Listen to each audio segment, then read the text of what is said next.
sukar saya untuk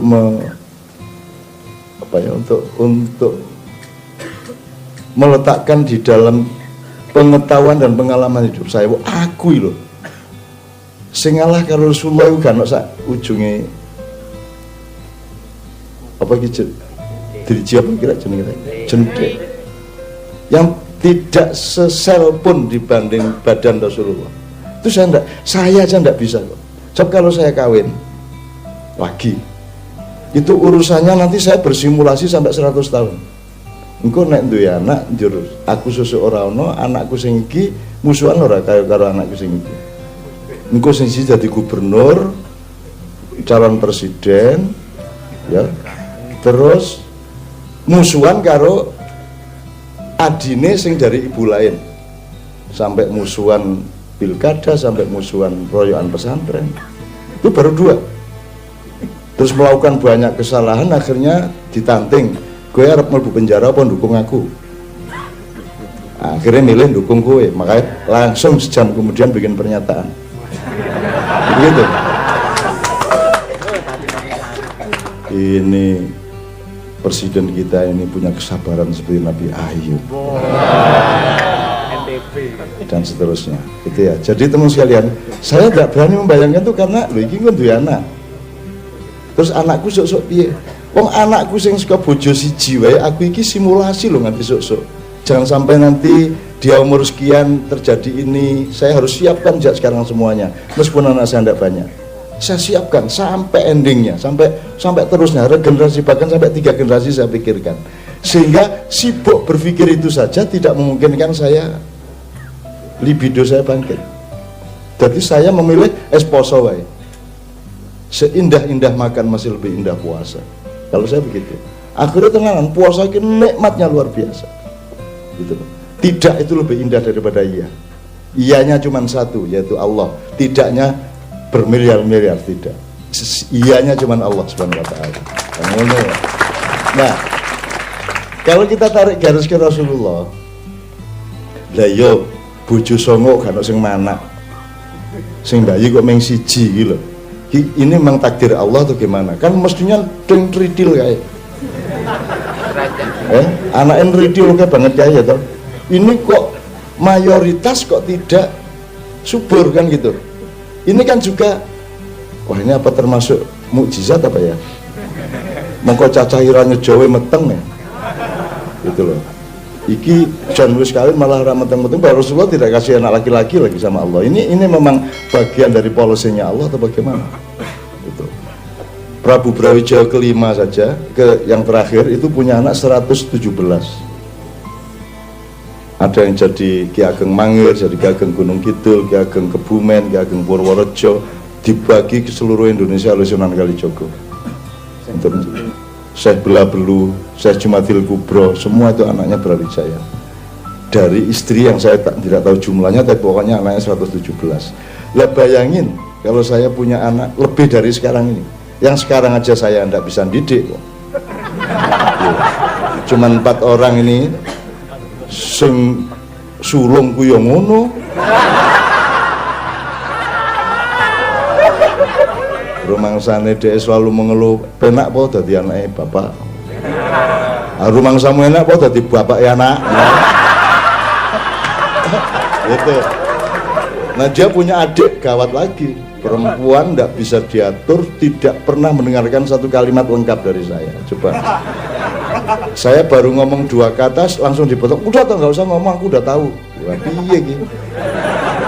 Ya, tidak pernah dipuji, tidak mau di gelem pokoknya dia punya proyek sendiri dalam hidupnya dengan Allah. Udah aku rute ini kemana aku ya tidak tahu. Lah bayangin kalau saya punya anak sampai 20 misalnya, saya harus nyari satu ini hilirnya di mana, ini hulunya kok begini, kok dia menempuh ini akan jadi apa kan sekarang gitu.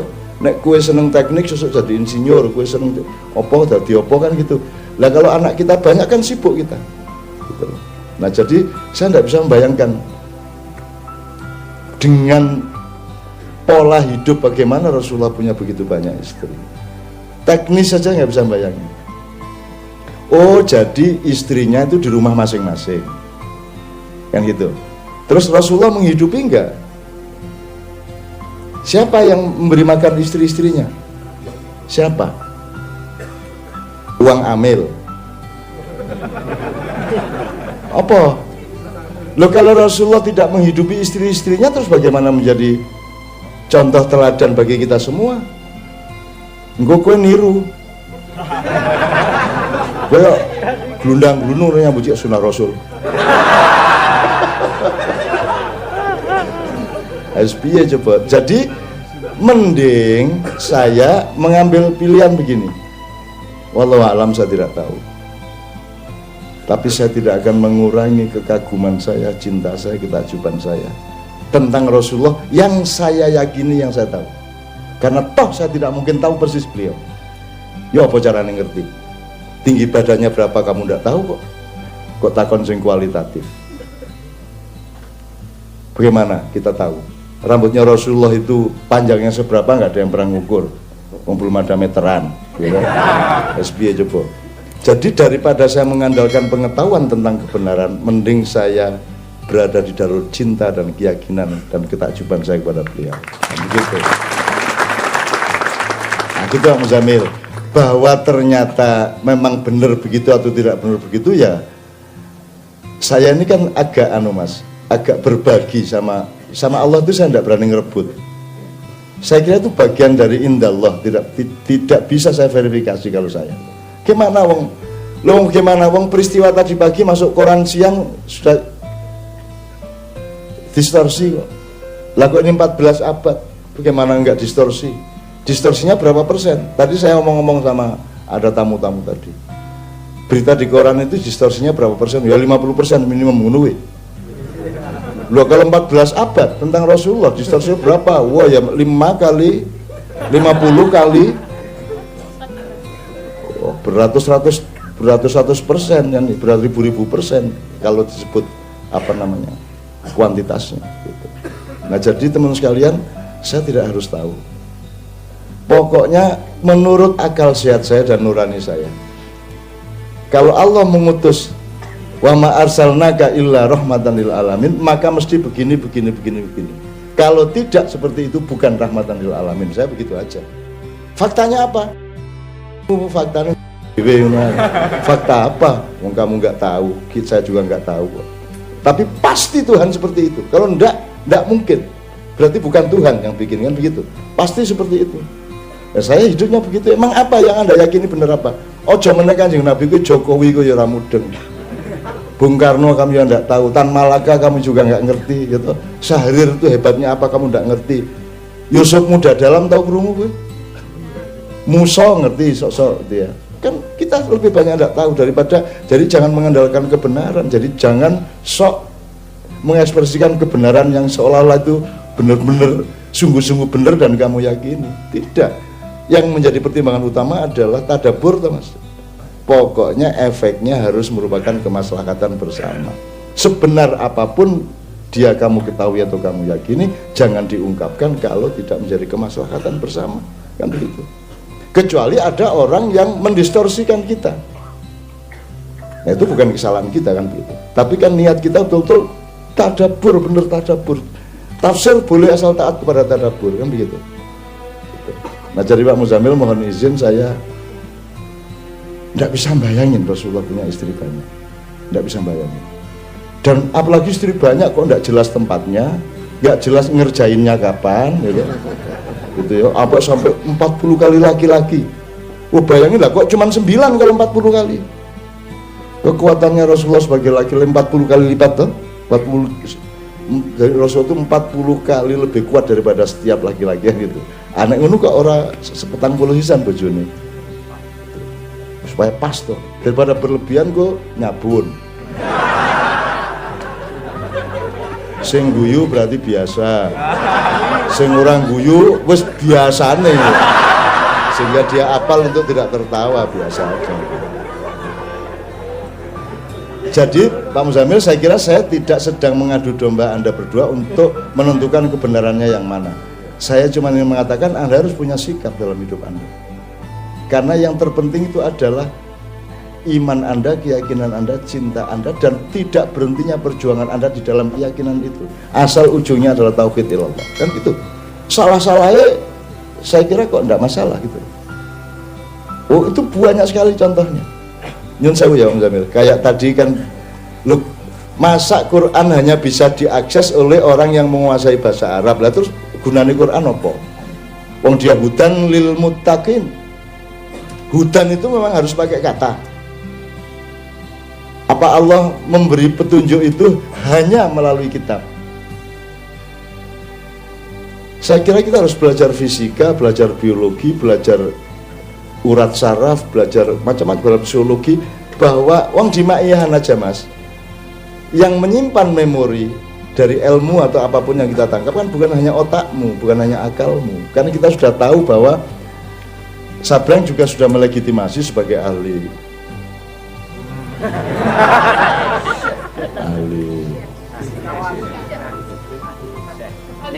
ya, ahli kubur ya. Sing saben malam Jumat bali nang omahe to. Saben malam Jumat ahli kubur bali nang omahe. Arep melu gaple. Kemarin dimarahi sama orang itu. Dimarahi sama orang di mana itu? Gresik apa di mana itu? Dimarahi. Memang bener tuh, roh itu pulang setiap malam Jumat. Bojonegoro nesu wae. Ayo para nono, cegaten ngono aku to. Aku lu diurusi wong edan to. Aku sak kuburan ki kowe kudu nyegat wong pira kowe ya to. Kowe sing ditakoki sing ora-ora kowe iki wajan. Urusan pertanian kamu ndak tanya, ya to. Tanah sudah kena narkoba kamu ndak tanya. Ya to, kapitalisme pupuk kamu ndak tanya, sing ditanya itu apa betul ahli kubur pulang hari Jumat. Daripada kamu jawab tak jawab terus kamu juga tidak yakin, mending setiap malam Jumat kamu ke kuburan. Begitu orang sing arep ayo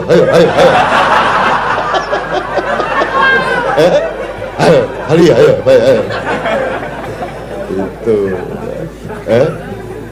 nyenengke ya Islam ya, nyenengke ya, semua indah ya, belum aja wis pindah, wah wis. Loh, kok ora ono? Mergo ora ono akhirnya nonggo gitu. Nyenengke. Jadi begitu banyak hal dalam Al-Quran, dalam Islam itu yang sebenarnya kita betul-betul dibutakan oleh kantor berita itu. Kita menjadi tidak meneruskan teropongan-teropongan dan kepekaan kita karena sudah dipatok seperti itu. Seperti anak-anak kecil yang bermain di pantai karena dikhawatirkan akan tenggelam kalau dia terlalu jauh ke dalam, ke jauh pantai. Akhirnya oleh para ulama dipageri, wes orang untuk dolanan runo, sing untuk ulama tok kan begitu. Akhirnya anak-anak tidak pernah bermain air di pantai, akhirnya tidak punya pengalaman dialektika antara pantai dengan daratan kan gitu. Akhirnya anak-anak Islam tidak ada yang dewasa. Akhirnya tidak ingat tentang kedewasaan. Akhirnya tidak ingat bahwa tidak ada loh pengajian yang sadar untuk mendewasakan umatnya. Hampir tidak ada loh. Tidak ada juga pembelajaran di kampus yang ngomong tentang kedewasaan. Dan tidak ada yang ngomong mengenai manusia.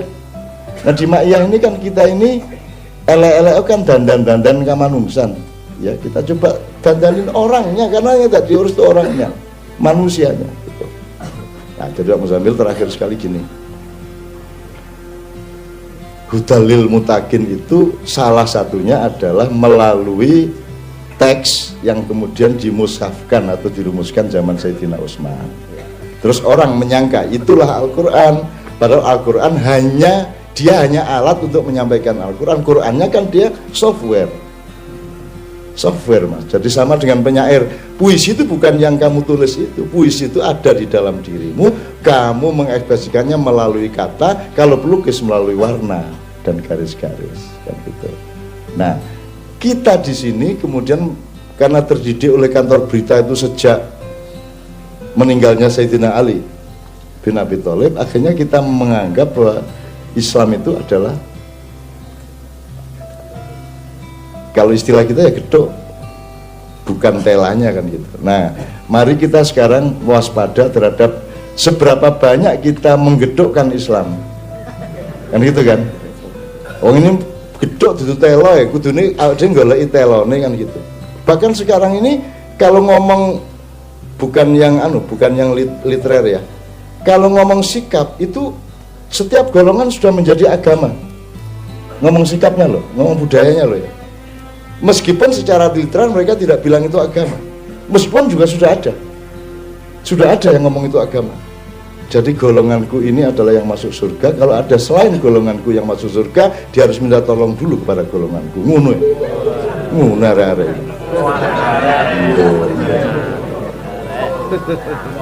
Terus mari ngono malaikat Ridwan kepeksa WA-WA-an karo malaikat Malik. Lek iki ana wong ngomong ngene iki lek. Hanya menggakaken Mas Ridwan. Wah, kok ana pengurus warga neraka ning dunya iki kan. Jangan-jangan Allah perintah langsung. Ndase melontos apa ya ora mungkin, Allah orang lewat awake dhewe ora mungkin wong kayak Quran lewat Mas Jibril loh. Gitu kan. Kan senior, Mas. Tuh, tolong jangan marah ya Mas kalau saya pakai bahasa manusia. Karena kita tidak punya bahasa lain. Karena tidak punya, arep ngomong piye? Sing cocok piye coba? Misalnya menurut Baginda, ya tetep aja Pak bahasamu. Baginda Jibril sama juga, Paduka Muhammad ya sama ya coy, bahasamu. Gitu loh. Malah kurang akrab toh, Paduka kan ngono banget. Anek Rasulullah dijeluk Paduka buat toh banget ya. Nek, ngono malah apa Pak? Ya? Dia malah apa tadi? Why not ya toh? Why not? Loh, jangan lupa ya, Masito di Jawa disebut Siti Masito, Aisyah Siti Aisyah, Siti Zahra, Siti Khadijah, ditambahin Siti. Dan itu membuat manggon, sakinah yang namanya Khadijah itu di dalam hati orang Jawa karena ditambahin Siti, karena Siti itu tempat untuk berbaring. Nah, kata Siti itu bahasa Jawa. Itu loh. Kayak nek kui menunggu syariat dan harus tertib, kui kan sosok kan apa jenenge database kan rano kok Siti kabeh rano. Jadi malaikat online-nya ini loh, ini apa nih kok ada Siti ini. Jadi tolonglah yang disebut syar'i itu nggak kayak gitu sebenarnya gitu loh. Ini gara-gara kantor berita Islam jadi susah banget, angel banget gitu ya. Sampai Totok tidak pernah ngaku agamanya apa selama 35 tahun bersama saya di Patang Puluhan. Lah wes. Dan saya tidak pernah nanya, "Kowe iso kowe ngono kuwi?" 35 tahun ngurusi sembarang, Kedung Ombo, Nipah, udah ngurusin segala macam kasus masyarakat tanpa saya pernah bertanya apa agamanya, karena saya takut dia tersinggung. Dan Totok juga takut ngaku Islam kepada saya daripada kok ora sembahyang tok. Wah, susah deh. Mending ora ngaku wae ya kok. Mulane takjak umroh supaya dia punya saldo. Saya punya cerita tentang agamanya Pak Toto. Iya. Saya kan ditipu oleh teman-teman Ki Kanjeng, gitu ya. Jadi teman-teman Ki Kanjeng bilang kalau Pak Toto ini komunis, gitu ya. Pak Toto itu komunis, gitu ya. Nah, waktu itu Pak Toto kan sakit di rumah sakit di Bethesda Stroke kan. Saya datang ke Pak Toto. Nah, karena katanya teman-teman Pak Toto komunis, saya tidak mendoakan Pak Toto, hanya diam saja. Saya gini, pokoknya hanya ngobrol-ngobrol saja, pokoknya Pak Toto gini. Karena wah ini kalau komunis betulan, saya doakan kan percaya sama Tuhan nanti. Pak Toto ini nggak percaya sama Tuhan, ya sudah nggak usah didoakan saja. Maaf Pak Toto, saya waktu itu betul-betul mendoakan kan, tapi kan sembuh.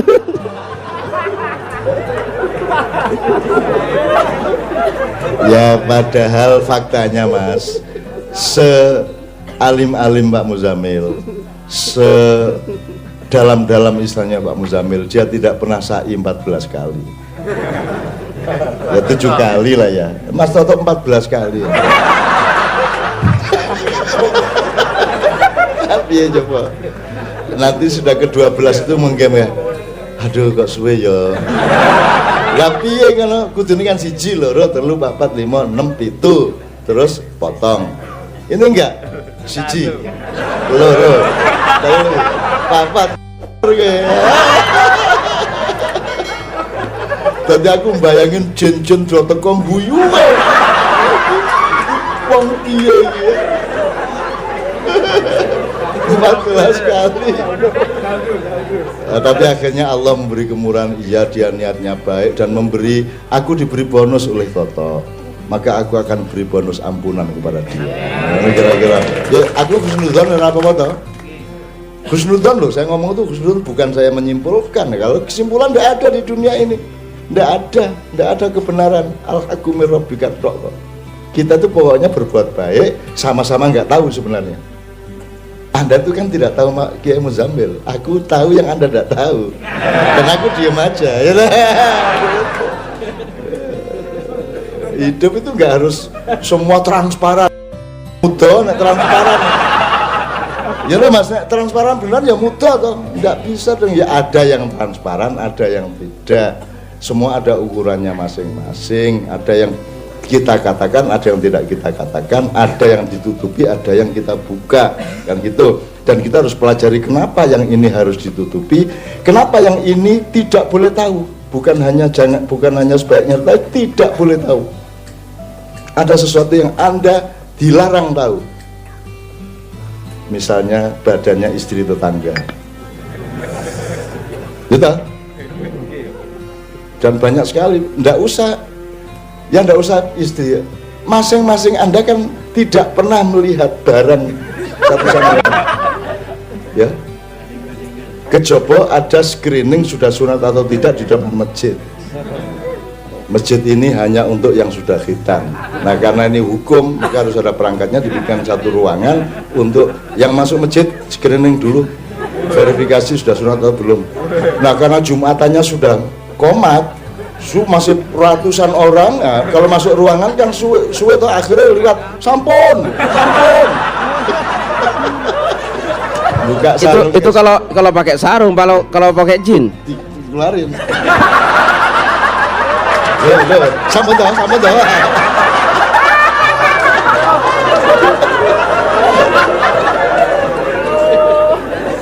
Ya Allah, makanya hidup itu nomor 1 adalah pengetahuan mengenai ukuran.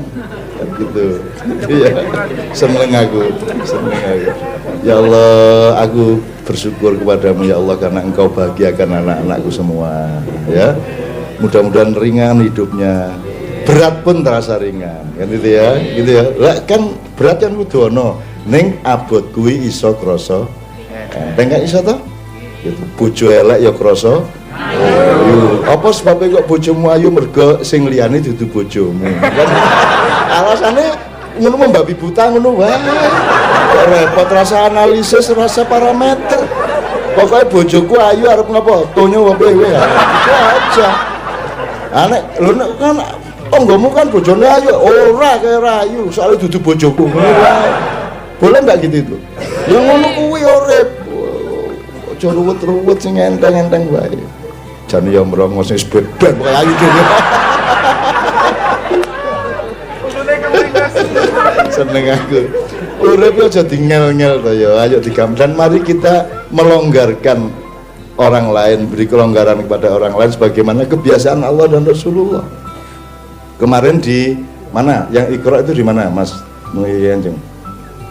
Saya tanyakan, coba fenomena lain selain Iqra apa? Isma, undur, apalagi? Soal 3, kenapa Allah nyuruhnya Iqra untuk ayat pertama? Kenapa kok tidak Isma? Kenapa tidak undur? Kenapa tidak apa? Kalau rasakan, usur, apa? Enggak, rasakan bahasa Arabnya. Tuh. Nah, kenapa tidak? Kenapa kok Iqra? Padahal kalau lihat fakta kehidupan, tunarungu itu lebih berat daripada tunanetra. Betul enggak? Kok Anda tidak disuruh Isma? Soalnya ku nek Isma, ku iku ora kabotan dengan gue, kita diberi kemurahan dengan Iqra itu tok. Ya, Iqra itu lebih longgar, lebih meringankan kita. Makanya kalau isma mati kamu, sama dengan solu kama usolli, mati kita. Makanya Rasulullah sangat meringankan di bidang apa saja. Maka teman-teman sekalian jangan mempersulit siapapun, jangan menciptakan kesulitan kepada siapapun. Ayo kita ringankan, meskipun tidak lantas gampang-gampang ke. Gampang ke tidak sama dengan gampang ya. Kan ada yang gampang ke gitu ya. Tapi maksud saya itu menciptakan sesuatu itu ya yuridu bikumul yusra. Allah itu menghendaki mudah bagi kamu. Ojo dipersulit. Kalau kita mempersulit itu Tuhan agak nolongso. Tujuannya aku, Gusti Allah. Bayangin dudu aku Tuhane. Wis tak jantur kowe kan. Tujuannya aku gitu. Allah itu tiap hari gitu ngeruntul. Tujuannya aku Gusti Allah. Ini orang tak sikat ya kabeh. Gitu. Ya Allah ya ndak ngomong gitu, aku bayanganku ya itu ya. Ayo bayanganku kan yang bayanganku kan Allahnya sendiri kan laisa kamitslihi syai'un walam yakul lahu kufuwan ahad, tan kinaya apa tan kinaya sapa tan kinaya ngopo, pokoknya segala sesuatu yang kita bayangkan tentang Allah itu tidak seperti itu, maka kita hanya bisa merumuskan bayangannya. Jenenge wayang. Kayak Puntadewa kayak wayang, Puntadewa dudu Puntadewa. Makanya Anda orang Jawa Maya, saya sama Sabrang dan teman-teman pendidikan sudah menyiapkan naskah teater yang kita pentaskan, mudah-mudahan nanti tanggal 4, 5, 6 atau 45 atau 56 di Taman Budaya yang berjudul Sengkuni 2019. Tepuk tangan Anda ini tanda bahwa Anda sedang salah paham. Mesti do salah paham gue. Wes gue tak apusi gue. Pokoknya begitu Anda nonton itu selesai, gitu toh. Gitu toh. Gitu. Anda pikir saya ikut dalam konstelasi Indonesia ya ora nedan apa. Indonesia ini kelambi cekak gua aku kan suwek-suwek. Dan begitu. Jadi saya tidak akan ngurusi Indonesia, saya menyayangi Indonesia, mencintai Indonesia. Saya tidak sedang mengurusi konstelasinya. Saya membantu manusianya, saya menolong manusianya, saya mencintai manusianya, ya. Tapi saya tidak mengurusi perpresnya, gitu ya. Itu pun saya hitung siapa yang saya terima, siapa yang tidak saya terima. Beliau ini sudah 2 tahun minta ketemu saya dan baru tadi sore tercapai, gitu. Dan seterusnya teruskan. Jadi gitu ya. Jadi ayo kita uripmu dadi enteng ngono ya. Ngono ya. Amin ya rabbal alamin. Pak Muzamil, ada sisa enggak soal Rasulullah tadi? Ya itulah cara beliau memperlonggar orang, gitu ya. Akhirnya kan apa ya, luar biasa kan. Jadi apa yang saya sampaikan dengan referensi yang saya punya, dengan apa yang disampaikan oleh Senior Somad, beliau mencoba mencari jalan tengah yang akhirnya melonggarkan kita semua. Jadi bahwa bukan kepada itunya, ya, bukan kepada Rasulullah itu apakah poligami atau monogaminya, tetapi beliau mengajak kita ayo mengambil hikmah dari apa yang telah terjadi dan kebaikannya itu yang lebih penting. Dan saya kira itu memang selalu cara beliau. Kalau berpikiran sama dengan mainstream itu bukan beliau, gitu ya. Dan ini cukup melonggarkan, ya. Yang mau poligami ya beliau tidak larang, yang tidak itu tidak dilarang, ya monggo. Yang penting outputnya adalah kesolehan. Nah kan begitu akhirnya. Ini luar biasa ini. Oke. nah, jadi beliau memang keluar dari perdebatan itu, kan gitu, keluar dari situ, gitu ya. Dan ini maka orang banyak, mana Mas yang tadi nulis di Instagram ada. Nah iya, sampean belum paham beliau, gitu ya. Loh kalau beliau suruh sama dengan orang lain, ya bukan beliau. Beliau nih orang, coba amati orang yang tidak pernah sama dengan mainstream, gitu ya. Maka kalau sampean mengukur beliau dengan baju Pak Said, ya keliru. Mengukur beliau dengan Kiai Ma'ruf Amin, ya keliru. Ini gak bisa diukur dengan ukuran-ukuran itu. Bahwa unsur Pak Said ada pada beliau, iya, sewaktu-waktu. Unsur Kiai Ma'ruf Amin ada pada beliau sewaktu-waktu. Tapi beliau siksa, gitu ya. Nah iya.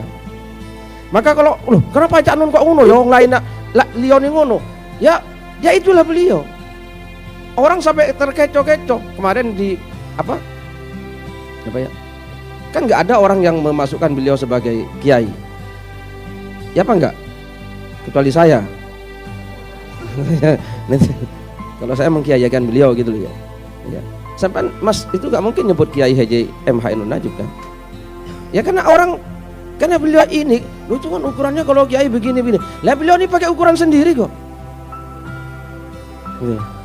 Beliau itu ukurannya bukan pakai ukuran lain untuk mengukur beliau itu keliru. Beliau ini ukuran. Saya tak jadikan ukuran sekarang. Kiai itu kudu-kudu ini. Nah itu loh ya. Nah itu loh. Nah iya. Bukan mengukur beliau dengan ukuran apa? Kiai. Maka orang kecelek itu bukan kiai kan begitu jadinya. Sampai Ulil Absor kemarin pada saat ulang tahun Gus Mus itu keliru. Dia memandang. Dia pakai ukuran lain. Ulil Absor dengan mantapnya. Saya itu hanya karena tidak dapat tertera dalam undangan. Kalau tertera saya tak maju ke panggung. Karena tidak tertera ya saya kan punya martabat gitu loh ya. Meskipun saya ada di situ. Ulil Absar dengan mantapnya menyatakan bahwa Indonesia alhamdulillah punya 2 tokoh gitu ya. Yang itu sulit akan mencari penggantinya. Wali kutub katanya Ulil Absar, yaitu Ki Haji Mustafa Bisri dan Ki Haji Maimun Zubair. Nah. Loh beliau itu 1 kutub. Bukan 2 kutub. Ya apa enggak? Gus Mus sama Mbah Maimun itu 1 kutub. Kok bilang 2 kutub piye? Yang kutub yang lainnya ya ini. Nah itu loh ya. Nah, ya. Nah, saya kaget kok Ulil kok rodok gitu ya. Nah ya. Nah ya kan? Ya apa enggak? Lihat di videonya itu, di rekamannya, cari videonya. Ulil Absar bilang begitu, ya kan? Ya apa enggak? Kurang luas Ulil pengalamannya. Kurang luas kacamatanya, cakrawalanya. Gitu ya? Hah? Kurang gaul. Nah, gitu ya. Kurang ngopi. Nah, ya kok menyebut siapa Mbah Maimun sama Gus Mus sebagai 2 kutub, bukan 2 kutub, itu 1 kutub, Mas. Gitu ya. Hidup itu perlu begitu. Jangan sampai karena kagum kepada Said Agil, orang kudu kayak Said Agil semua ya. Kacamata kuda namanya.